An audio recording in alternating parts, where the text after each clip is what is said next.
Hey, yo, what's going on, people? It's Tuesday night.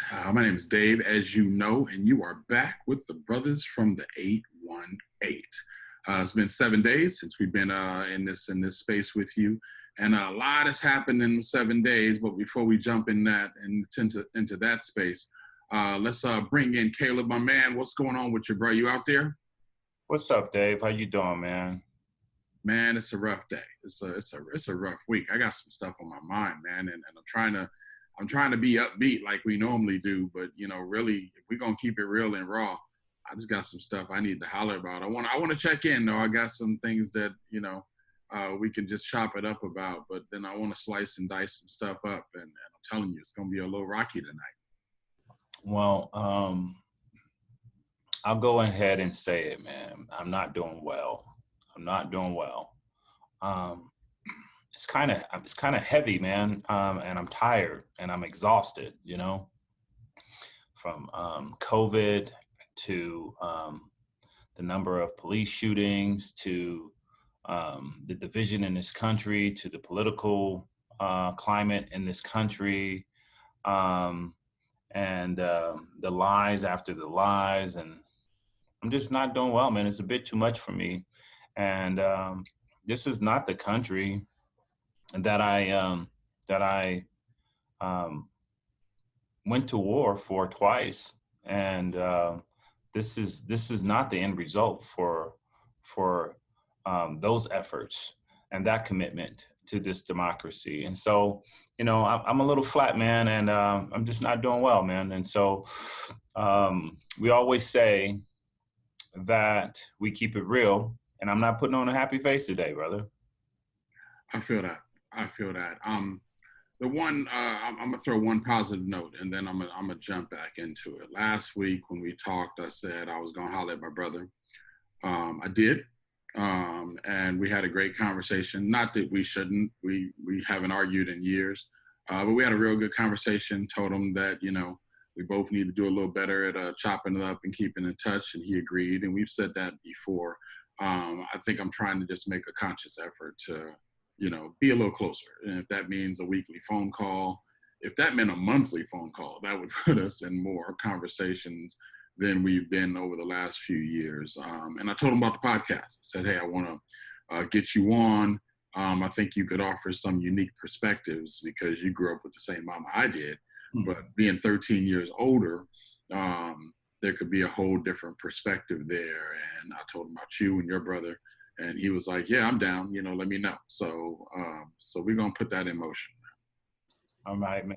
I'm glad to hear it, man, and I'm glad that you was the one that mentioned it.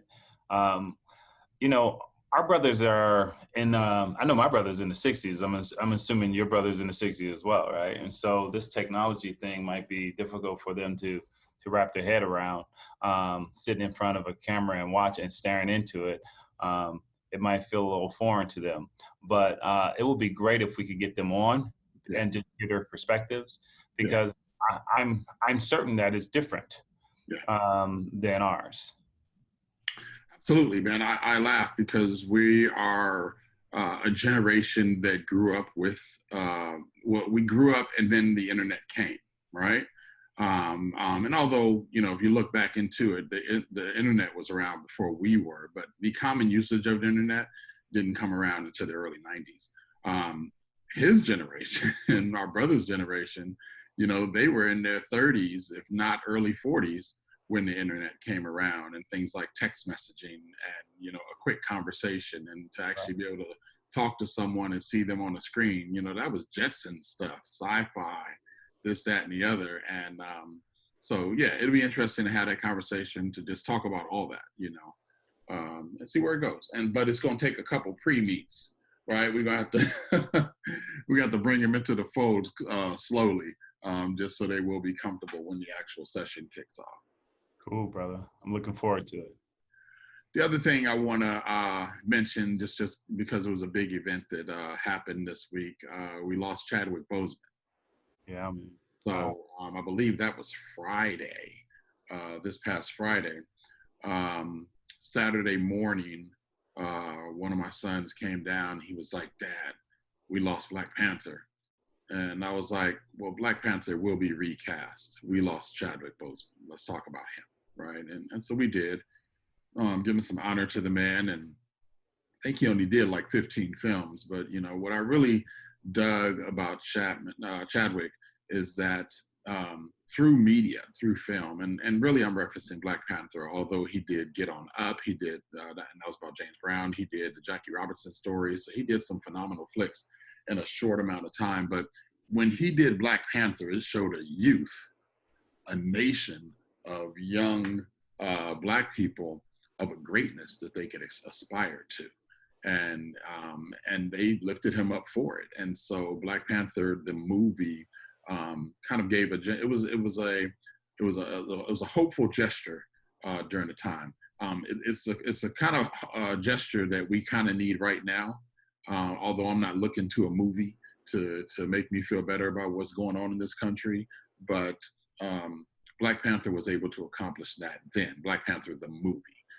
And he being the actor who played that, he did it exquisitely. So I just wanted to, you know, Brothers from the 818, man, we keep it real. Just wanted to throw that shout out to him and his family and his wife and, you know, anyone around him who knew him personally, to, you know, just send my condolences, my well wishes, my prayers are with that family.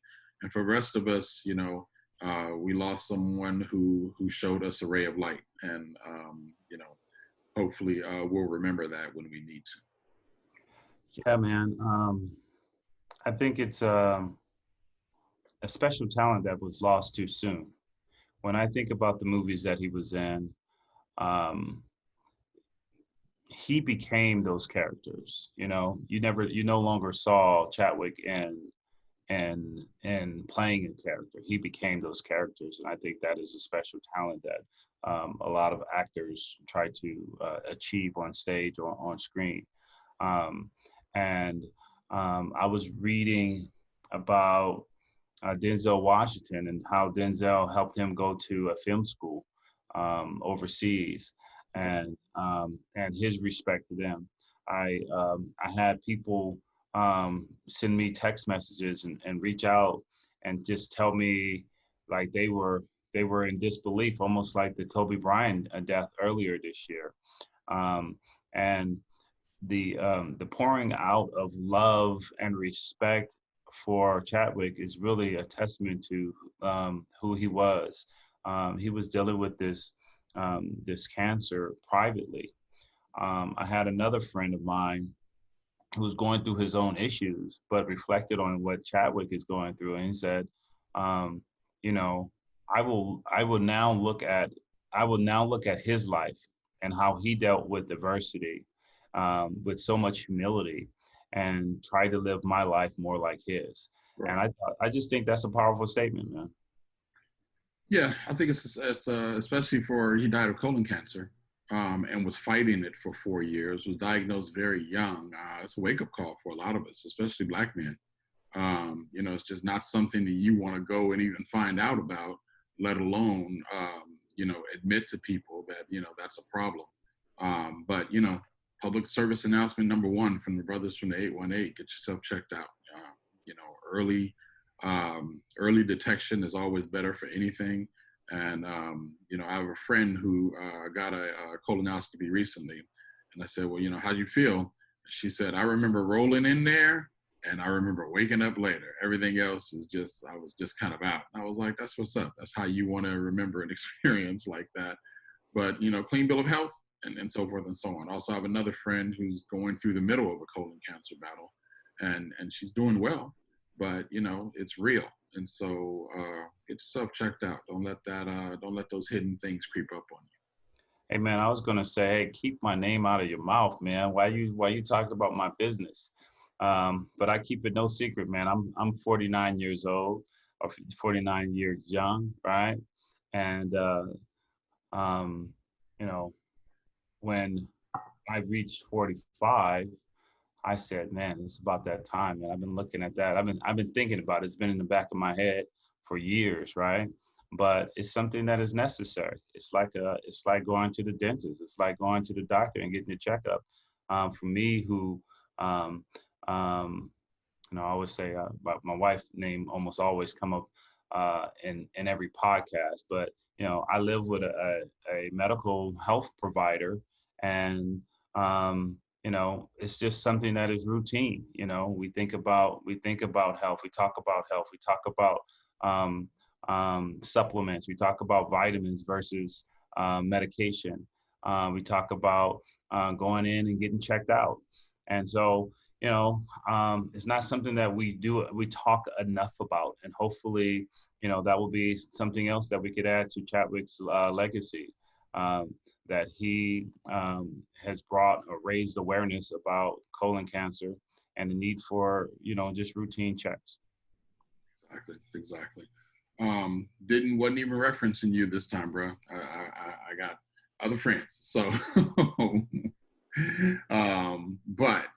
yeah, that's all good. Like I said, we got to get checked, and a loss of life is the way it is, and I don't mean to be insensitive about it, but we're all one step closer to our last day each day that we live, and we want to maximize our life and what we do and how we enjoy it. And I truly believe Chad was a life lost too soon, but he also lived a wonderful life. And so, that doesn't make his wife feel better. That doesn't make his family feel better. I'm not trying to make them feel better. But when a person passes, I truly try to remember to celebrate their life and not focus on the end. So rest in peace, Chadwick. You did us proud for a term. So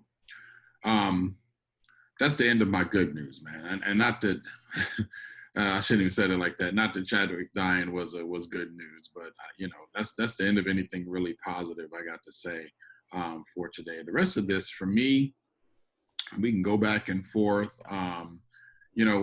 People, Caleb and I always say, this ain't scripted. We don't sit and share notes and go over exactly what we're going to say. And if it's never been obvious, it'll probably be real obvious tonight, because we're going to punch through this the best we can. But yeah, man, I'm a little irritated. I'm a lot irritated. And I feel like just what you said, I never went to war and fought for this country twice, but you did. And while you were there, that hurt me because you were there. And I was like, man, he's too far away to get to, can't holler at him. I don't know if he's okay. I think, we checked in, here and there, but for the most part, I was just praying that you was going to be okay. But I look at this country today, man, and I'm like, what the hell, dude? What does this look like? And from the top to the bottom, right? And so before I go, anywhere else, I just got to say this so that anybody that would have anything to complain about anything I say after this, what I want to say up front, the police are wrong. They are overbearing. They are doing their job too well, or not doing their job. If you look at their job as to protect and serve, they have waged war on Black men in this country, and that's wrong. And there's nothing that I'm going to say that for the rest of this podcast that is going to be more powerful than that. Police have waged war on Black men in this country. And if you are a Black man watching this podcast, I really need you to see this, to watch this episode as a public service announcement, so that when you leave your house in the morning, you get to come home at night to tell the story. Yeah. Because a lot of folks, that ain't happening for. It didn't happen for George Floyd. It didn't happen for Jacob Blake. He's still in the hospital, chained to a bed, paralyzed, right? It didn't happen for Dijon Kizee, right? So this is Tuesday, y'all. Monday afternoon, yesterday, he was killed. And it started with he was riding a bike, and the police tried to pull him over. And I want to dive into each of these because the police are wrong. They're not doing their job. They have waged war on the Black man. And I need you to know that. I need you to understand that, because the purpose of this conversation is to just show you a mirror. Oh, I wish we could cuss on this show. Show you a mirror and have you look at your own actions and say, how do I get through this situation to get home? Right? We talked to Junie, seems like forever now. It's probably 3 months ago, maybe not that far back. And we talked about the things that we can do as Black men to deal with police violence and so forth and so on. And one of those things he talked about was we have to be ready to make the report. We have to be ready to, as a people, file the reports and make the complaints so that they know that they just can't do whatever it is to us. Well, dead men can't file reports, ever. So if your goal in life is to be a martyr, if your goal in life is to be remembered because you gave your life or you lost your life at the hand of some cop with an itchy trigger finger, then do you. But if your goal is to get home, if you got a wife, if you got kids, if you got anybody who's going to look up to you, I'm not telling you to be Uncle Tom. I'm not telling you to step and fetch. I'm not telling you to let nobody violate you. But what we do want to talk about is how do we get through these situations so that we can get home. What do you think about I think if we're at war, then we need to equip ourselves as if we are at war. And I'm not talking about going to the gun shop and buying weapons and ammo. You said it. You said it. Um, you said it correctly that um, the Black community is at war with, or the police department are at war with the Black community, and I think that it might be necessary for us to equip people so that they could be prepared for when they engage in that combat, right? Um, and again, this is not talking about you know fighting back at the police officers. This is not about that. If you want to fight back, the only way that you can fight back is if you survive that battle, right? If someone else is going to fight back after you're gone, then you've lost the battle, and someone else is carrying on that fight. But we like if this is a public service announcement, then the tools that you need to take into that war is things that we should be talking about this evening. Exactly. And you've said it. I just want to repeat it. There's an expression in the Black community. We talk about tool up, right? You know what tool up means. And so we're talking about tooling up, but we're not talking about weapons. We're not talking about guns. We're not talking about becoming a person who makes an armed stand against the police. We're talking about tools that you need mentally, tools that you need to just know how to respond in situations, right? Um, I used to, for a while, I was a private pilot, right? And when I say that, I had a private pilot's license, right? And so one of the things that they taught us when you're flying a plane is to always be looking for a landing spot. And I was like, why? Why are you always looking for a landing spot? It says, because if something goes wrong, you're going to be more focused on other things, like what's going wrong, am I about to die, is this about to happen, da, da, da, da. And you never really thought about where am I going to put this plane down if it's possible. But if you always have a landing spot in mind, now you're prepared for something that just might happen. And so what our purpose here tonight is to really help you identify landing spots. Because again, police have waged war on you, Black man. And knowing that, I just want to give you, and if it's obvious to you, say, well, Brother Dave, that was obvious, thanks for nothing. But if it's not, maybe your encounter will be different the next time, right? Because we all got a story. We all got a situation where the police pulled us over and it didn't go quite right. But you know what? I equipped myself with those tools because I can talk about those stories today, right? And if you're here listening, maybe you can as well. And but some of us didn't get that opportunity.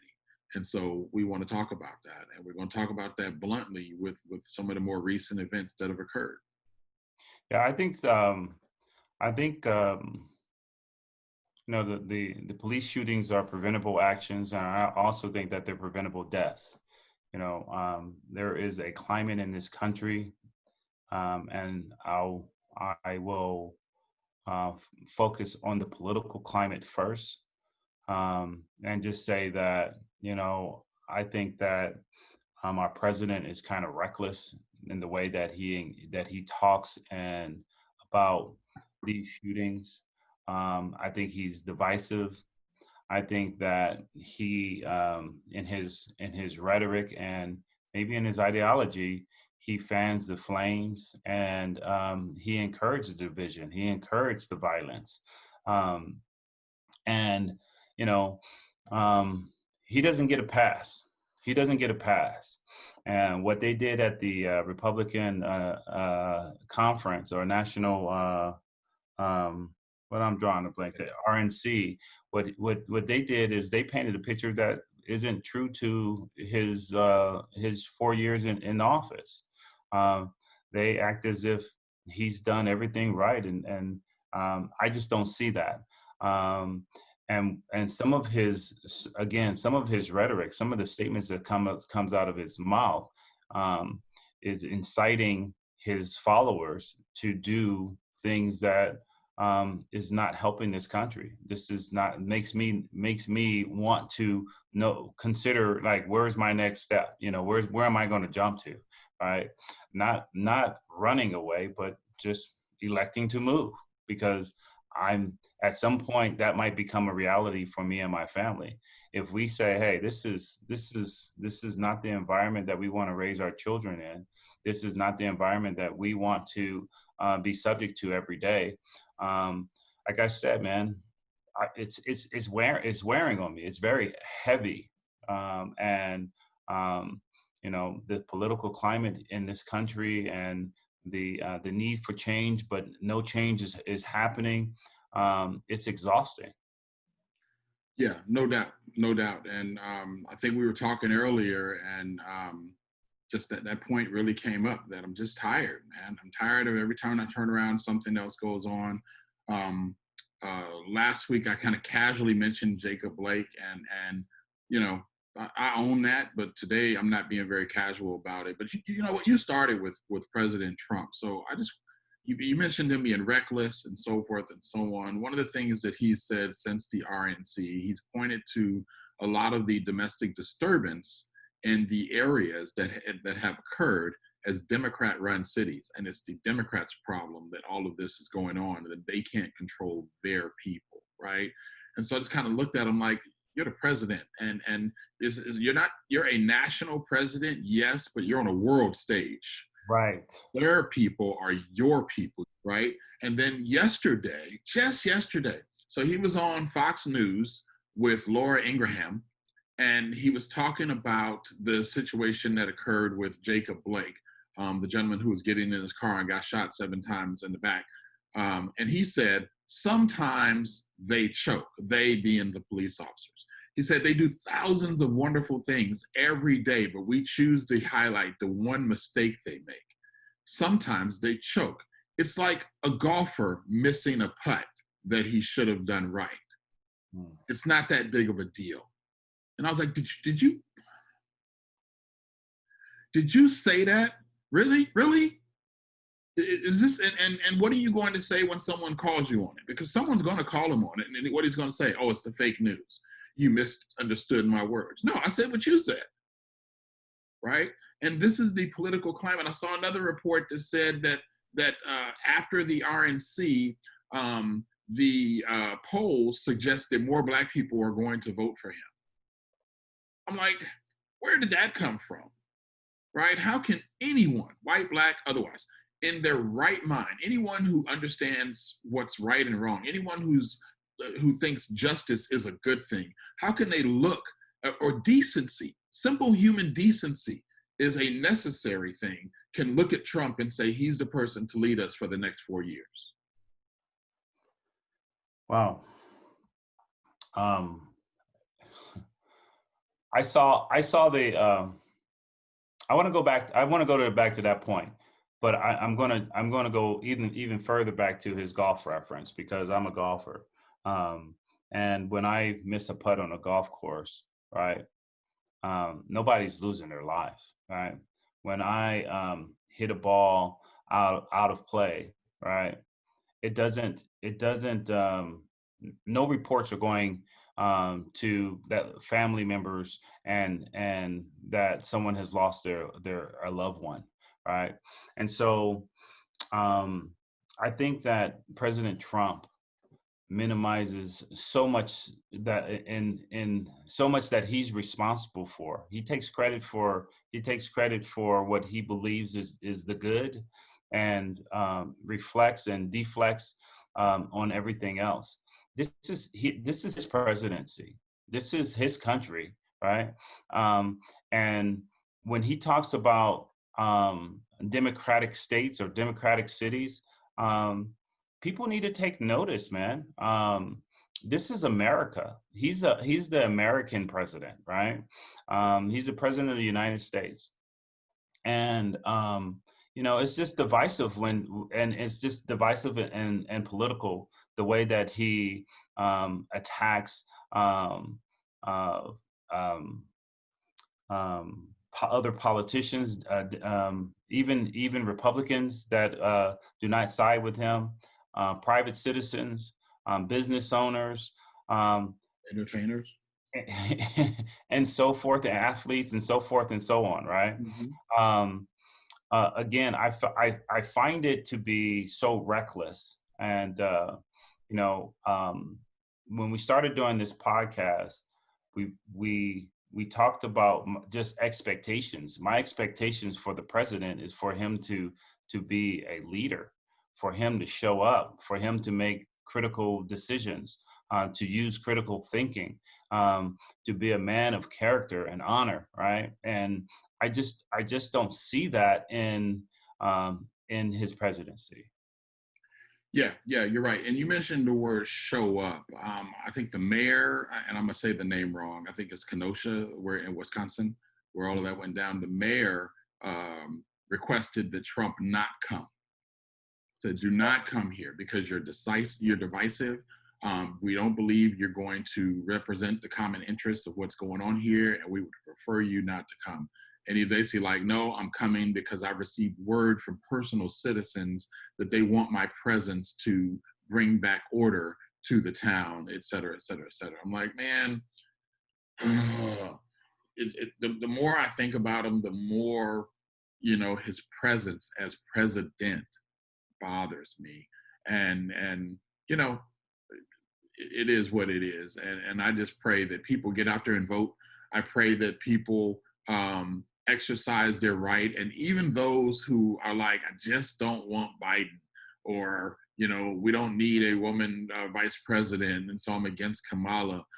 It doesn't, do you not want that more than you do want this, misogynist, sexist, complete, say whatever he wants to say with no accountability or responsibility, and more than everything, he's a liar. Yeah, running this country. Is that what you want?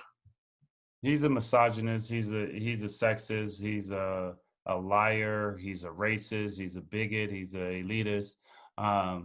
And that is not. Let me say this, because you kind of started on it. I don't think that Donald Trump or Joe Biden is the best representation for that our country could bring forth for a presidency. We have over 300 million people in this country, more than 100 million adults in this country.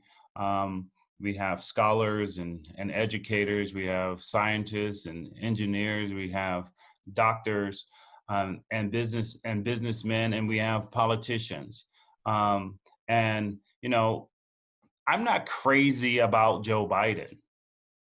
I know Joe Biden has his flaws. I know Joe Biden was responsible for the war on crime, bill some 20 years ago. I know that he had his hand, and he was a driving force for that crime bill, right? But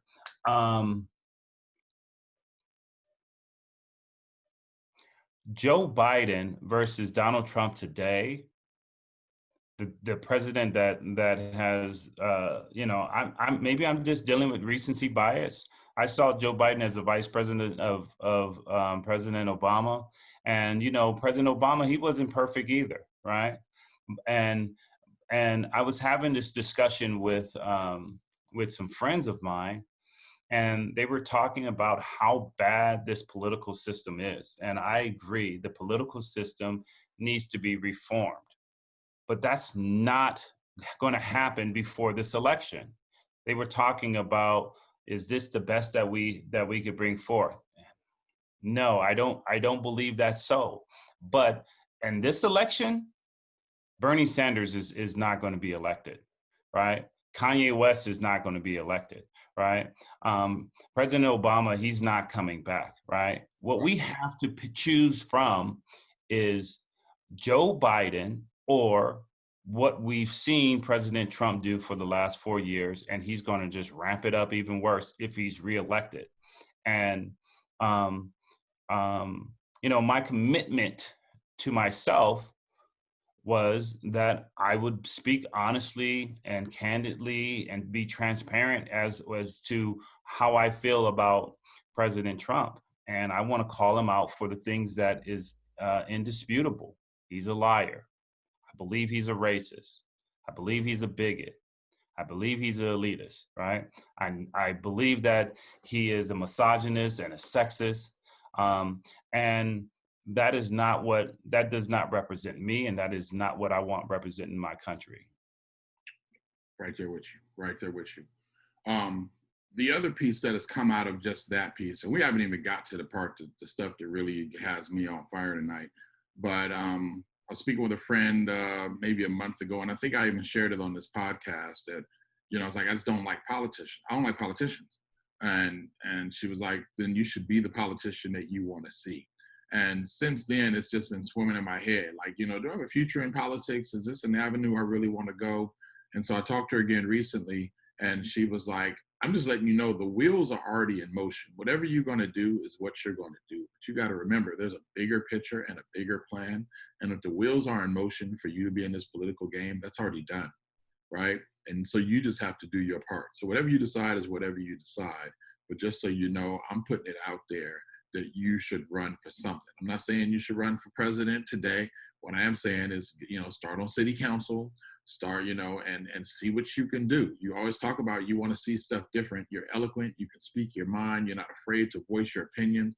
This is what's needed. And you need to get out there and do your part, right? And so, you know, I kind of took it all to heart. And so, you know, I don't know, but either what's the expression? You either gonna do something or get off the pot, right? And so I'm done talking about it. I'm gonna do some research. I'm gonna look up, and we talked about, you know, our man Brad Jordan, right? You know, Brad Jordan versus Kanye, right? Brad Jordan saw a situation in his community that he didn't like, and he says, well, let me run for a council seat in my area so I can make a difference in my community. And that's where I'm starting with this, right? Kanye just said, I want to be president. You know, it's a joke and keeps you and gives you another 15 minutes. Brad Jordan did it right. He didn't win, but he did it right. And what I'm telling you right now, and anybody else who's listening, I want to do this right. And if I have to make a difference, and it has to be on a political level or government level, you know, I got to get involved. I got to say something. I got to be something. I got to do something. So that's what's up. Let me say this. And that concludes the run of the Brothers from the 818. Because we wouldn't be able to continue to do this, but I think that I agree. I agree. It's not enough for us to come on the podcast. It's not enough for us to complain at the water cooler. It's not enough for us to see something happen in the media and then for us to start texting and jump on social media and give our opinion, right? The same people that I was having that conversation about the options for president, I told them, you know, my goal, my commitment is for me to continue to speak on these issues, right? And whether I'm at work, whether I'm on a Zoom call, whether I'm at a small function at someone's house, if politics come up, I'm not running away from it. I'm not doing what was traditionally known as don't talk politics, don't talk religion. I'm talking about it, That's right. and and I'm expressing my concerns about the president. I wish you all the best of luck if you decide to run. I think that you are skilled and prepared enough to serve a seat in politics. I just think that I'm a little too raw. I don't have the same skills that you have, and I think that at some point I might just cuss someone out. We've done pretty good. We've done pretty good at biting our tongue on this podcast, but we'll see how well we do as we continue to talk about the police shootings in this country for the rest of this episode. Right.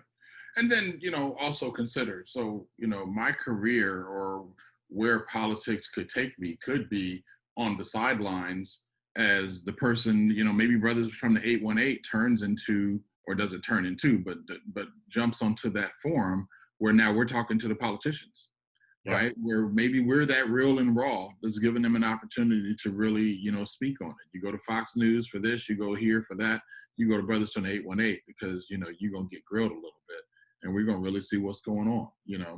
Who knows? Who knows? Like I said, right now it's just a thought. But I ain't a talker, man. If it's going to be done, let's just do it, or let's do something else. Right. And that's the way I look at it. So I think you're in good position to launch and take those steps, man. And I'm excited to see what you do with it. you'll be in the loop for sure. For sure. So, we're about halfway through this and we ain't even got to the meat of it. Let's chop it up a little bit. 3 or 4 weeks ago, there was a leak of the body cam footage from the officers that were involved in the George Floyd murder, right? And now that the actual body cam footage has been released to the general public, and the reason it's been released is because, a judge found it warranted that this could be good evidence in the case against the officers involved, right? And so I'm all for that, and I'm really praying after seeing that footage that a jury of their peers, or however it's going to happen, will look at that footage and see just how wrong the police were. Like I said from the beginning, they were wrong, right? But I looked at it today and it almost brought tears to my eyes, man, because I counted no less than 6 or 7 opportunities for George to make a different decision, right? And I'm not saying his death on any level is his fault. I don't want to hear anybody come at me talking about you just saying he deserved it. No, I'm not saying that at all. I'm saying that he had options up until the point where they threw him on the ground, or however you interpret how he got there. Once they put their knee in his, or once, what's his name? Derek, I can't remember his name anymore. He doesn't get any airplay in my own brain. But whatever the cop's name was, once he put his knee in his neck, then George Floyd's options were over, because when his neck was removed, his body was limp, right? So his options were out then. But from the point where, well, before I go there, have you seen the footage? No, I haven't seen that footage. Look it up, you'll see it. But there's, from the point they pull him over, he has his hands like this. He's like, I've been shot before by the police. I'm scared. Let me just call my mama, blah, blah, blah. He's like begging and pleading. They're like, put your hands on the steering wheel. He's still like this. Put your hands on the steering wheel. They're still like this. Put your hands on the steering wheel. He finally puts his hands on the steering wheel. Then he puts his head against the steering wheel. Then he takes his hands off. I say, put your hands on the steering wheel. He puts it back. And then they're like, get out the car. He's like, I don't want to get out the car. I don't want to get out the car. And they're pulling and stressing on him to get him out the car.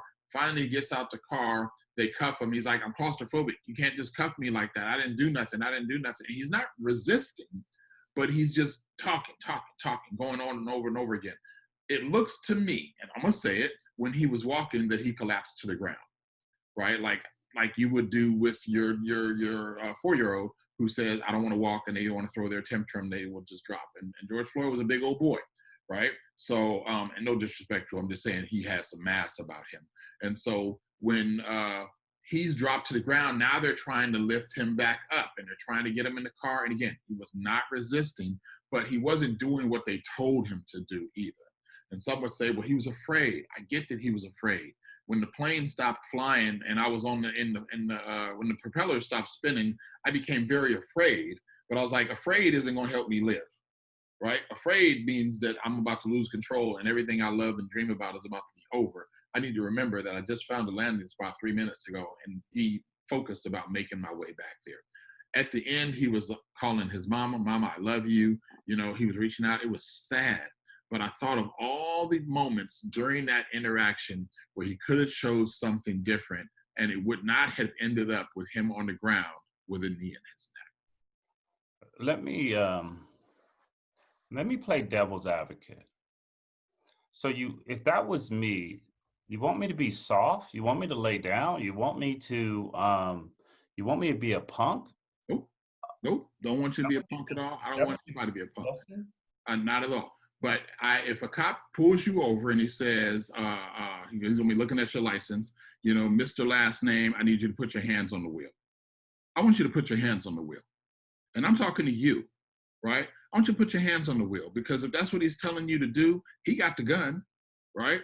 Put your hands on the wheel, right? If he says, I'm gonna need to see your driver's license, and you know your driver's license is in the glove box, you let him know, hey, I need to get it. It's in my glove box. And we've seen even a report where someone did that and they started reaching and they got shot anyway.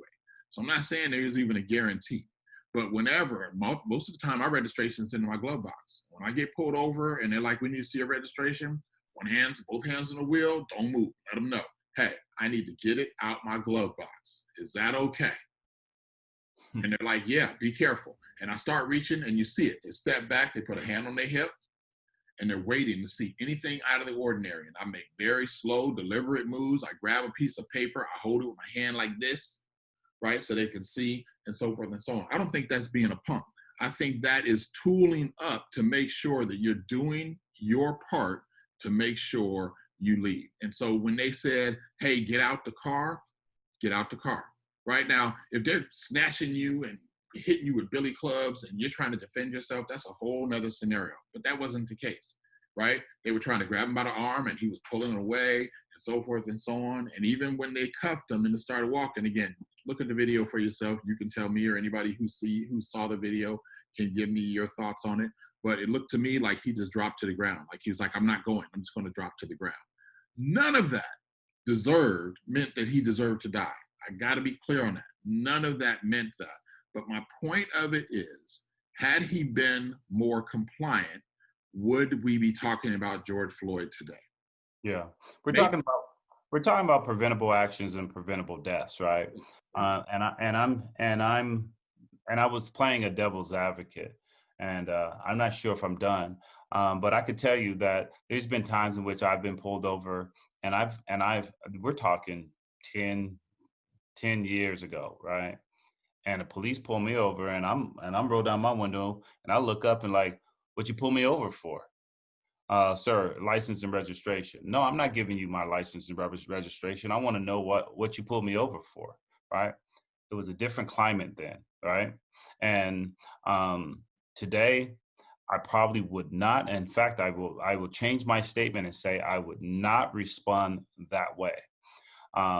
I will respond in a more respectful, manner so that I could get home to my children and my wife.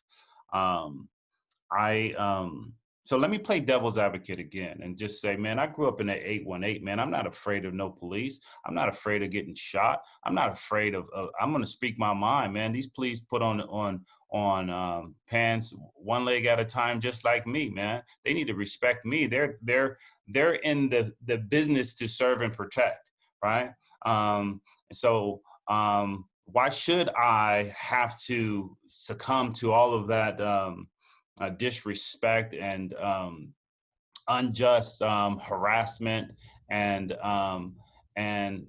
have to follow those instructions when I didn't do anything wrong, David? And I would say, you know, to you or to anyone else who said that, if that's your stance and that's where you're going to take, because it's not so much that what you're saying is wrong, but the other thing you just said, it's a different climate. And any of that you would show opposition would show them fear. Like if you're challenging me like this verbally, might you challenge me physically? If you're going to challenge me physically, might I now be the one that is afraid? And if I'm afraid, ooh, I got the gun, not you. Or maybe you do have a gun, but mine is right here. And legally, I can shoot you and at least go have a conversation with someone about why I did it. You shoot me, the whole police force is coming down on you with thunder. Yeah, I'm just going to challenge you on one thing. You can't legally shoot me. Can't legally choke me out. You can't legally put your knee on my neck. That's not legal. But I get what you're saying. I get what you're saying. I could get away with it and have my day in court, right? I could get away with it and have the police unions support me, regardless of what the videotape shows, regardless of what the audio shows, the body cam shows, the store camera that's facing the street shows, right? I still get to go home and I get all of this this legal protection from the police union. So I get you with that. And I get 3 months of paid time off while they investigate. Right. And if I am found guilty, you know, and I have to do some time, what does that time look like? And do I get to get my job back later? I mean, all of those become possibilities because they have a badge. Right. None of those are possibilities for you. You don't get to shoot a cop and get your day in court. And if you do, you beat the hell up, you know, before you get there. They're not just going to let you walk away from that situation. You mentioned a shooting in Los Angeles. I think you said his name was Kizzy. I think his name is Dejon Kizzy. What stood out in that shooting that caused you alarm? Okay, so we're gonna play a game, me and you. It's called Help You or Hurt You. Ready? Okay.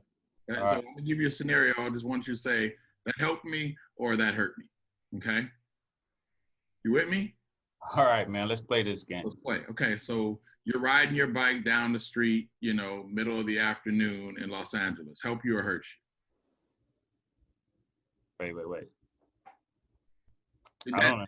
The fact that you were riding your bike, does that help you or hurt you? Or I'll even give you a neutral. Was it neutral? That's neutral for me. That's why I called. Okay, riding your bike. The police roll up on you and say, hey, you stop. You get off the bike, throw the bike down and start running. Did that help you or hurt you? Yeah, that's going to hurt you. That's going to hurt you. As you're running, you throw down everything in your hand, apparently, including a gun, right? Does that help you or hurt you?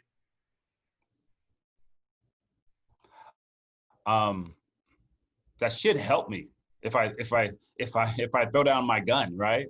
And I no longer pose a threat, right? And I no longer have a weapon. That should help me. It should help you, right? Now, in the police eyes, ooh, he had a gun. So they pulled their guns and started firing.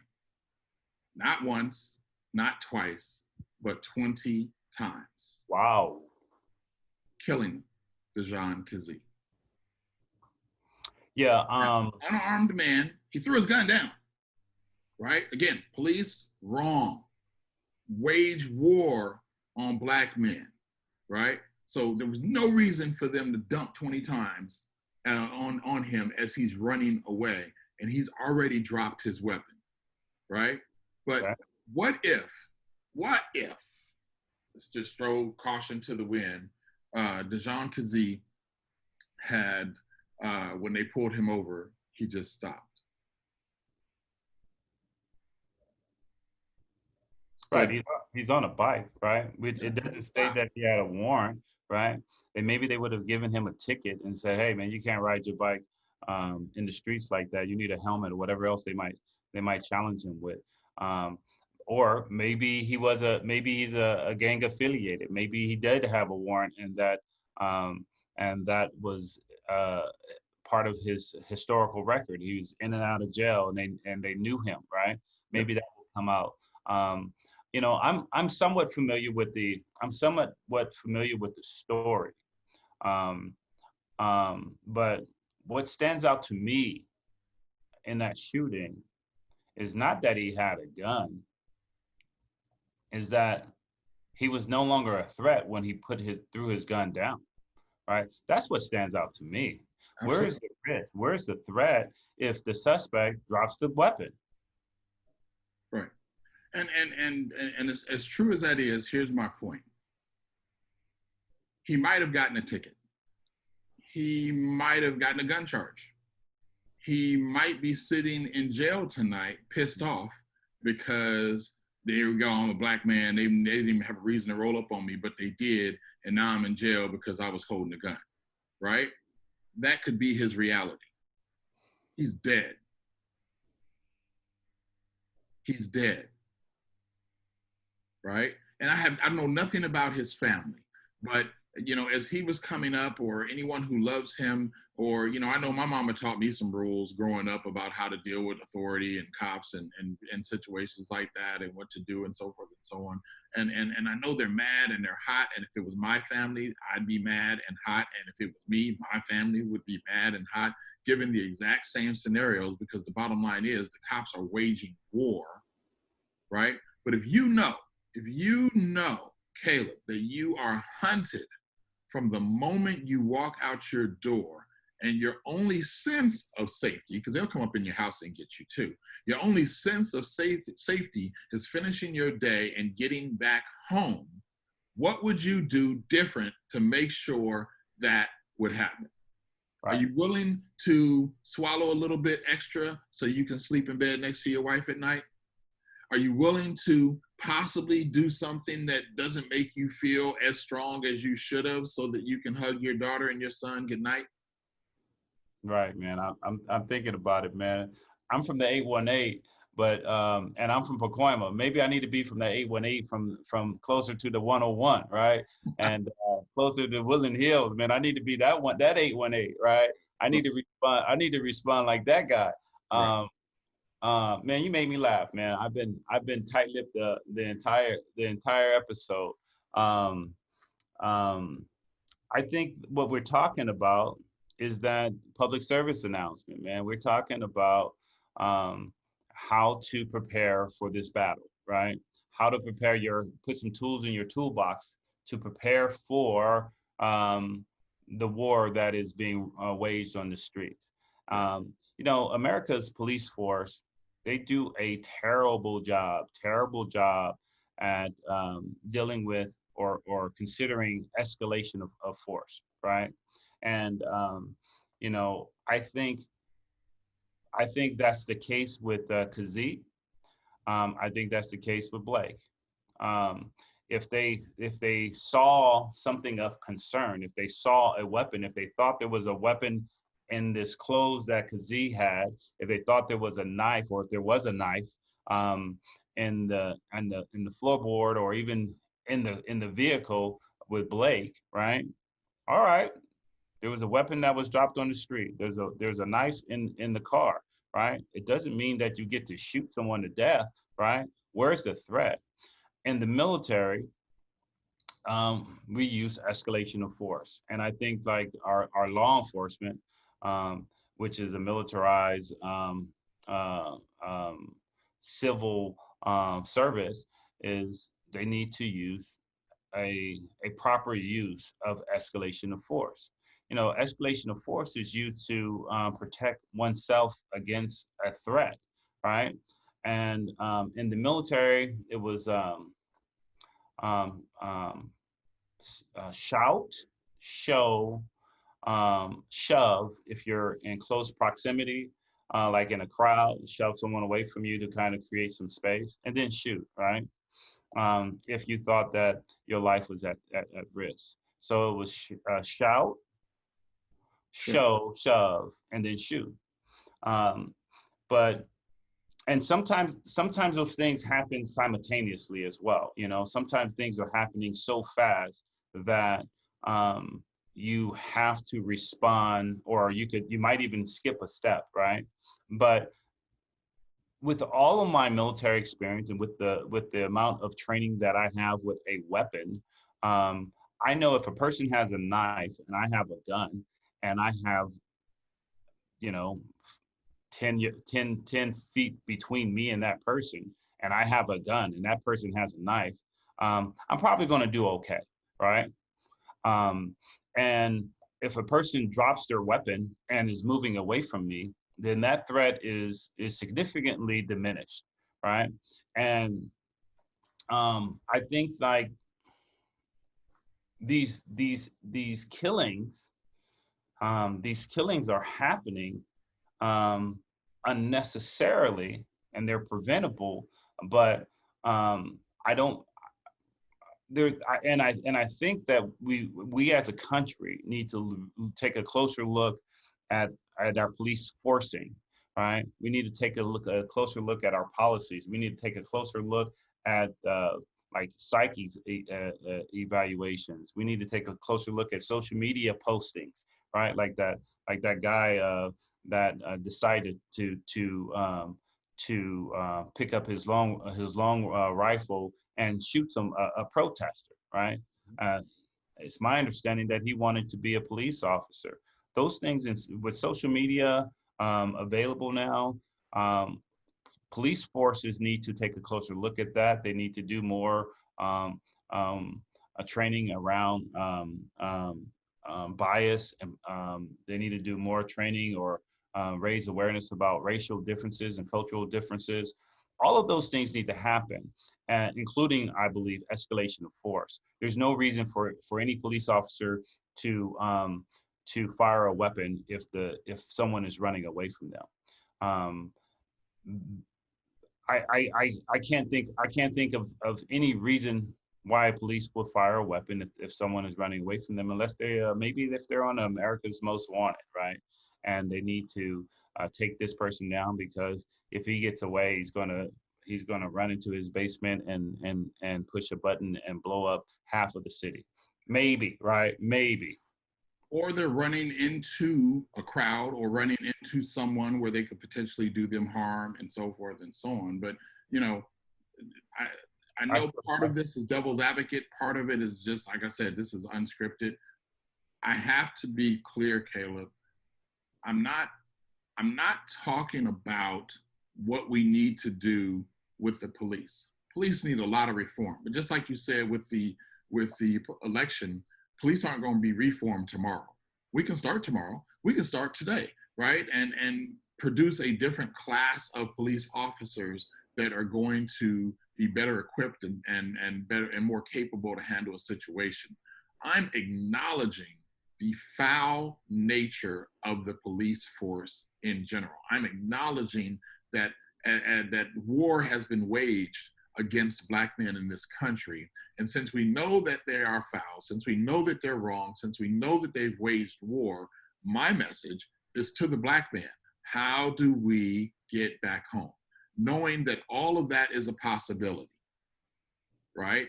That even on your best day, being polite, you might get a couple hot ones in your back, right? And so on your worst day, you pretty much guaranteeing it, right? And again, I ain't no punk. I ain't the one to be pushed around and so forth and so on. But you know what? I got two young men I'm raising, right? I want to see them have children and let my grandchildren run around, right? You have a very young son and daughter. I want to see them grow up so I can play with their children, right? And talk trash to them. I want to take them to Vegas for their 21st birthday, right? At least, you know, sit in the room or be at the tables while they're doing whatever they're going to do. But, you know, I want to be around for those things, right? And I think we need to look at this situation a little differently if we're going to create that dynamic. Let me give you an example. So purposely, and I don't know how you feel about this, but purposely, I've never asked you about what happened while you were where you were in Mosul. I was just outside of Fallujah, and then my second deployment was in Mosul. Okay. So you were there, for whatever time you were there, two different times. Not once have I ever asked you, yo, man, tell me about your day there. Tell me about how that went and this, that, and the other.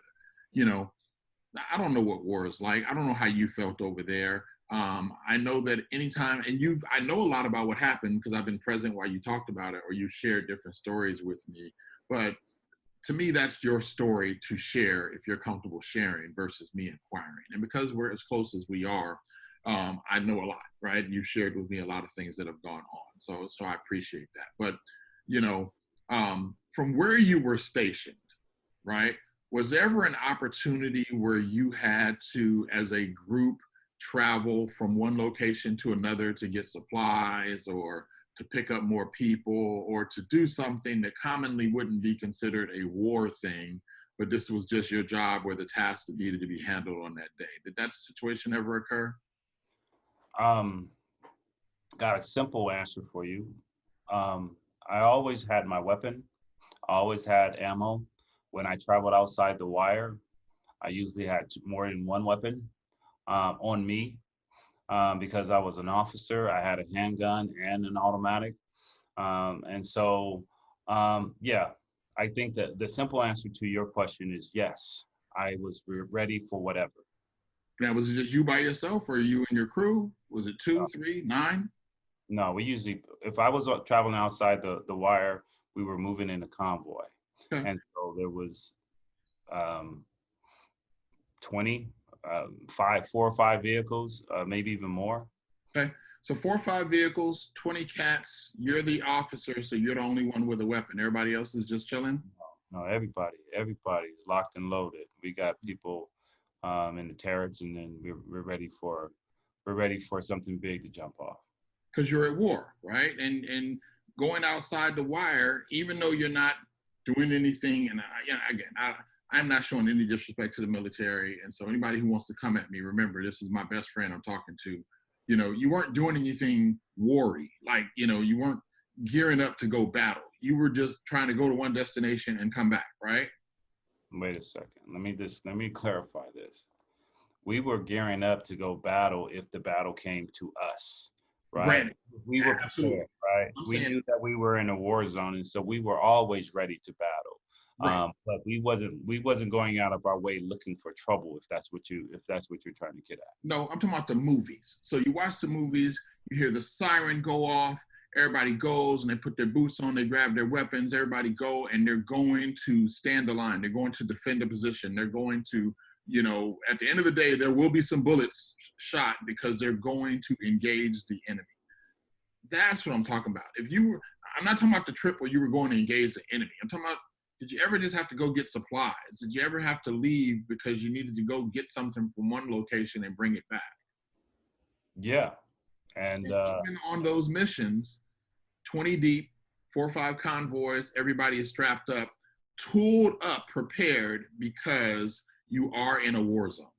right, we were at war. We were in a war zone, and there was unknowns out there that we needed to be prepared for. Unknowns out there that you need to be prepared for, black man. That's what I'm talking about. War has been waged against you. And I'm not saying tool up. I'm not saying grab a handgun and an automatic. I'm saying be mentally prepared for the unknowns that may occur so that you can get back to this side of your wire safely. Right. I could appreciate the path that you took me down because there are things in my community that I could do right now to prepare for this war. Right. I can make sure that I can make sure that my registration, my insurance is easily accessible. Yep. Right.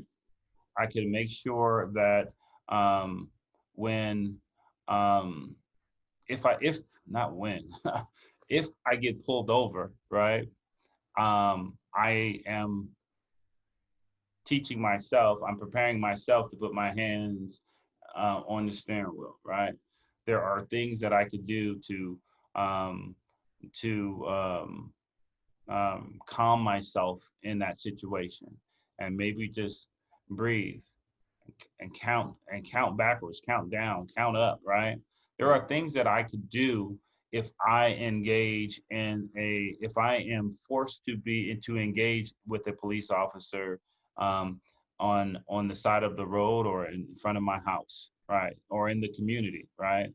There are things that I could put my hands where the officers could see them instead of putting my hands in my pocket, right? Or my hands behind my back, right? There are gestures that I could do. There are steps that I could take to um, not have the police officers on guard, and in fact, things that I could do to have them at ease when I'm talking to them, from my body language, from my expression to my language, my tone. All of those things are things that I could do. And if you're saying I need to be able to bring those things into this war, then I receive that, and I understand exactly what you're talking about. Exactly. And that's really the point. And I'm gonna throw this last part out there because I'm gonna play my own devil's advocate, right? The other day I was coming back from the grocery store, and my grocery store is a little bit from my home, and it's in a community that, although isn't horrible, is not the community I live in, right? And I pulled up to the stoplight. I'm in the right lane. An officer pulls up next to me in a Jeep or an Explorer, whatever the SUVs they drive, and I look at him and he looks at me, and that's it. I make a right, and I start heading down the street. He made a right, and followed me for the next 2 miles, right?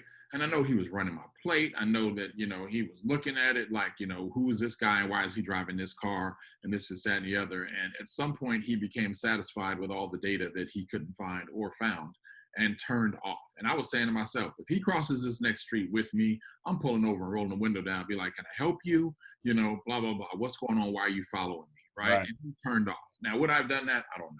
But he turned off. But here's my point.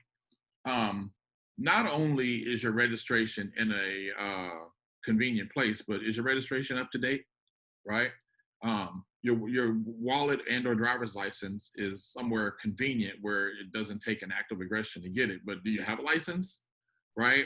Or are you rolling dirty, as we like to put it, right? And the devil's advocate piece is, Dave, the streets is hard. It's rough out there. Where I live, I got to do this and that and the other just to survive. I'm not trying to take that away from you. I'm not trying to take that away from you at all.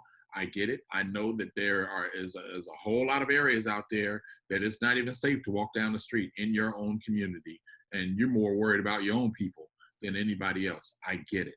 I get it. What I'm saying is that even then, when you find yourself in altercations with the police, there are choices that you can make that will increase your chances of living through the situation. Now, maybe you don't want to go to jail tonight, but maybe sitting in jail tonight is better than being in the morgue, right? Maybe you don't want to face whatever consequences of whatever action they claiming against you, but it's still better than being dead. Maybe you're completely innocent and you're being railroaded, right? Hopefully you get your day in court, and again, that whole we know how that goes, right? And unless you got dollars flowing like OJ, we've seen too many instances where the black man didn't get his fair day in court. We know that, right? But you're still alive, and if being alive or not being the martyr means anything to you, there's rules and there's things you can do to increase your opportunity. That's all I'm saying. Hey man, I think that's the first OJ reference that we've had on the Brothers from the 818, man. That put a smile on my face too. I think it's there when necessary. the Bronco was rolling down the 405. Right. I was on the freeway when that happened. Yeah, Um, we I was think together. I think it's necessary for us to have this conversation, and it's a we've cloned it, a public service announcement. I think it's necessary for us to do the devil's advocate and talk about my own experiences and how I would have responded years ago and how I would respond now. What's most important to me is not for me to uh, one up the police officers. What's most important for me is not to show that I'm big and I'm bad, or not to try to outrun a police officer or someone, or the police officer, or a sheriff officer, or anyone that might be coming for me. What's most important to me is for me to be able to see my children grow up, for me to at one day hopefully have grandchildren, for me to be able to enjoy the fruits of my labor in retirement, right? And for me to be able to live to a ripe old age, and sit somewhere on an island, and look back at everything that I accomplished, right? What's most important to me is not to, I think you said it, not to be a martyr, right? But for me to be able to actually enjoy all of the work that we're doing with this podcast, and the work that I hope that we continue to do in this country to just improve relationships. Right. I'm gonna be real simple with it, because we're out of time for this podcast. But um, I've seen, experienced, heard of, witnessed so many instances of Black women snatching their sons off the street, right? Because they want them to live.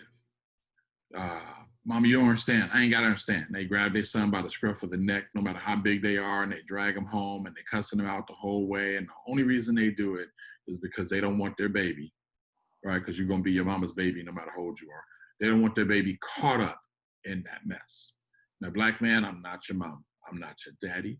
I'm not trying to be any of that, but I'm coming at you with that same level of love. I'm tired of y'all being caught up in the mess. I'm tired of us. This is not about y'all. Because of the color of my skin, walking out there can be just as rough, right? Regardless of where I live and regardless of what's going on. But the bottom line is it's rough out there, and I'm tired of it. I'm tired of reading it and being callous about it. Like, here we go again. I would love for a 3 to 4 to 6 a year period to pass where it just doesn't happen, so that when it did, I'm actually appalled and shocked at the travesty and how could they let this happen. It's become commonplace that being Black is such a crime that you get shot. And in the case of a Jacob Blake, he's paralyzed, but he is alive. The case of a George Floyd, he was murdered by a knee on the neck. In the case of Dijon Kizee, he got shot 20 times while going the other direction. Sick of it. And you should be too. That man dropped his weapon.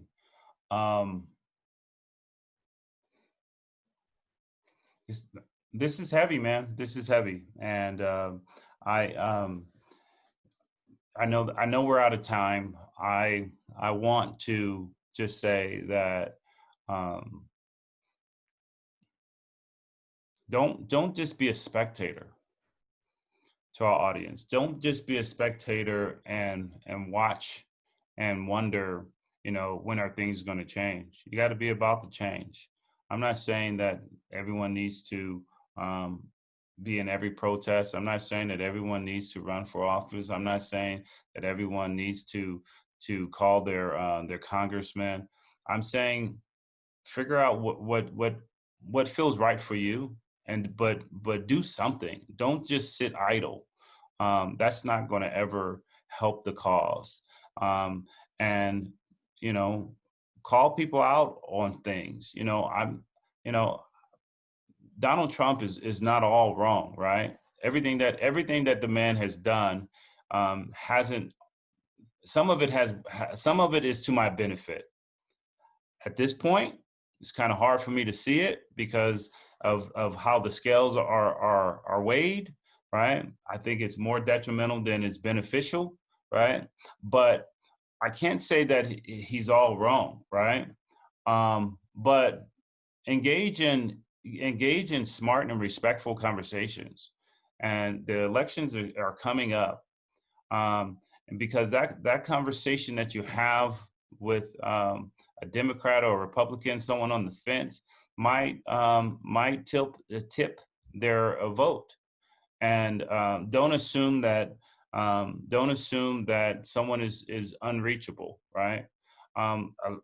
Hear their views and support them or counter them, right? Have a conversation, engage in conversation, be actively talking about how the American climate is impacting you and your lives, your family, your children, your children's future. So don't be idle, and take a stand, man. Have an opinion about something. Dave, what are you listening to?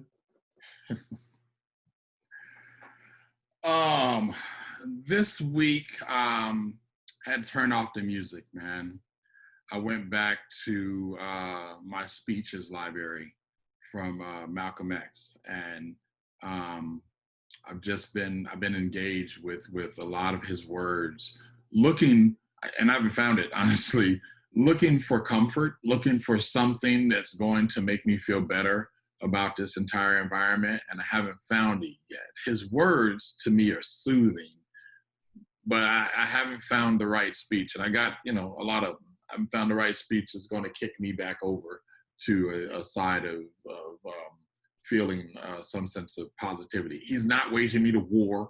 This isn't one of them. I'm being excited to go a different direction. That was not Malcolm X. And if you believe it was, it's because you haven't read anything he wrote nor listened to any of his speeches. You just listened to the hypocrisy of the media that have painted a picture of a person improperly. But that's what I've been listening to. That's what's been in my ears the last week or so. What about you?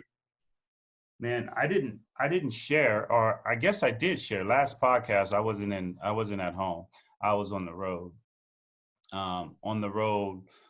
We listened to so much, right? Nothing that is memorable, right? Since we've been back, my wife has been listening to Wayne Dyer, right? She listened to a little bit of the Brandy and Monica battle, and so I heard some of that, but I really haven't been listening to very much. I have not I don't know if haven't been in the car. I haven't turned it on around the house, but I really haven't listened to anything other than what my wife has been playing. So let me wrap it up like this.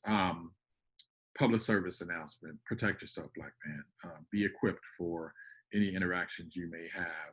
To the families of George Floyd, Dejan Kazee, Jacob Blake, Ahmaud Arbery, the list goes on and on. Our hearts go out to you. There's no one that can subdue your pain. Your loss is incredible. And in none of those incidents should you be without your loved one right now. The interaction that occurred between any of them and the authority figures involved, so-called authority figures involved, should not have ended that way. And whatever justice needs to be served so that you can at least have an extra minute of sleep, if it gets you that, you deserve. And I believe that. And the brothers from 818, you have our full support, our love, our condolences, and anything else we can offer. Nothing that we've said tonight is meant to shine a bad light on your loved ones or any of the people who have lost their lives. As we said in the beginning, the police are wrong and they waged war. The purpose of this entire episode was just to let you know that you do not have to fall victim. There are things you can do differently to have that option of getting back home. And that's what's most important. So I have to throw that out there. We've been the brothers from the 818 tonight. Tonight was a little different. It's a little raw, a little, edgy, probably more edgy than where we've gone in past. And if we need to go there again, we're happy to. View, watch, listen, subscribe, click, whatever your mechanism is to get to us. We definitely appreciate all of our viewers, and our viewership is growing. And Caleb and I will keep showing up as long as you keep showing up. And as Caleb said, even for our 100th episode or whatever it is out there, if it's just me and him, we're going to keep doing this as long as we can, as long as God allows us to. So with that, we've reached long past our sign off point. You got any final words of encouragement for the people, Caleb? No, brother. I think we did it, man. I think we did it. This is certainly a a sad but necessary conversation for the Black and brown people in my community. But this is not just for the Black and brown people in my community. This is for everybody. We talked politics. We talked about speaking up. We talked about being expressing your voice. And so this is about America, right? This is about shaping the democracy in the country that we live in. So that's what I would end on. Amen to that. Amen to that. To the Black man in front of me, I love you, bruh, and I'm not gonna understand you succumbing to some police violence for making bad choices. So, and you know, people who know us from back in the day, you know, they might be, you know, lighting up the flamethrower right now. Man, I know you believe you'd be the first one to do X, Y, and Z. Maybe then, but I'm 50 years old now. And even for the times where I thought that tomorrow wasn't worth it, tomorrow's definitely worth it for me today and every other day coming up. And it's worth it for you too, Caleb. And so be safe out there, man. I need you around. You do the same, brother. All right. To the rest of y'all, thanks for joining with us. Peace out.